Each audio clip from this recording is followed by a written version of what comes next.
Iran പ്രചരിപ്പിക്കുന്നതെല്ലാം AI സഹായത്തോടെയുള്ള വ്യാജ വാർത്തകൾ. അതാണ് അവരുടെ ശീലം. ഞാനും നെതന്യാഹുവും തമ്മിൽ അഭിപ്രായ ഭിന്നതകളൊന്നുമില്ല. US ഇസ്രായേൽ ബന്ധം ശക്തമെന്ന് ഡൊണാൾഡ് ട്രംപ്.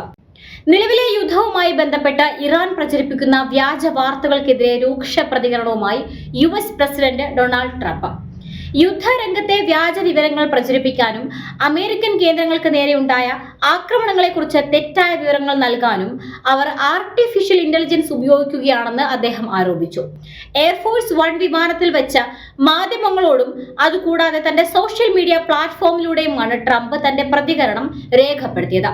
ഇറാൻ സൈനിക വിജയങ്ങൾ നേടിയെന്ന് കാണിക്കുന്ന വ്യാജ ചിത്രങ്ങളും വീഡിയോകളും നിർമ്മിക്കാൻ AI ടൂളുകൾ ഉപയോഗിക്കുന്നുണ്ടെന്നാണ് ട്രംപിന്റെ ആരോപണം.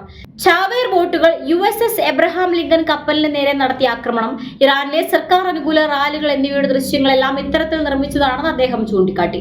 സംഘർഷത്തെക്കുറിച്ചുള്ള ലോകത്തിന്റെ കാഴ്ചപ്പാടിനെ സ്വാധീനിക്കുകയാണ് ഇത്തരം വ്യാജ ഉള്ളടക്കങ്ങളുടെ ലക്ഷ്യമെന്നും അദ്ദേഹം ആരോപിച്ചു. തന്റെ ഒരു സോഷ്യൽ മീഡിയ പോസ്റ്റിൽ ട്രംപ് ഇങ്ങനെ കുറിച്ചു: മാധ്യമങ്ങളെ തങ്ങളുടെ താൽപര്യങ്ങൾക്കായി ഉപയോഗിക്കുന്നതിൽ ഇറാൻ പണ്ടേ പേരുകേട്ടവരാണ്. ഇറാനോട് അനുഭാവമുള്ള ചില മാധ്യമങ്ങൾ ഈ വാർത്തകൾ ശരിയായി പരിശോധിക്കാതെ പ്രചരിപ്പിക്കുകയാണെന്നും ട്രംപ് ആരോപിച്ചു. എന്നാൽ AI ഉപയോഗിച്ച് നിർമ്മിച്ച ഉള്ളടക്കങ്ങൾ പ്രമുഖ പാശ്ചാത്യ മാധ്യമങ്ങൾ അറിഞ്ഞുകൊണ്ട് പ്രചരിപ്പിച്ചു എന്ന വാദത്തിന് വ്യക്തമായ തെളിവുകളൊന്നും ട്രംപ് നൽകിയില്ല.